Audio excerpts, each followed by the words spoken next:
नमस्कार मंडळी, श्री स्वामी समर्थ। उद्या 19 एप्रिल रविवार आलेली आहे अक्षय तृतीया।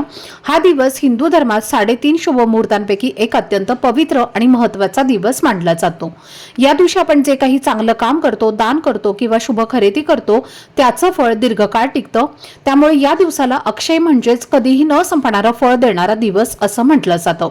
तर हा दिवस खूप शुभ असल्यामुळे ज्योतिषशास्त्रात काही नियम सांगितले गेले आहेत जे या दिवशी पाळणं खूप महत्त्वाचं मानलं जातं।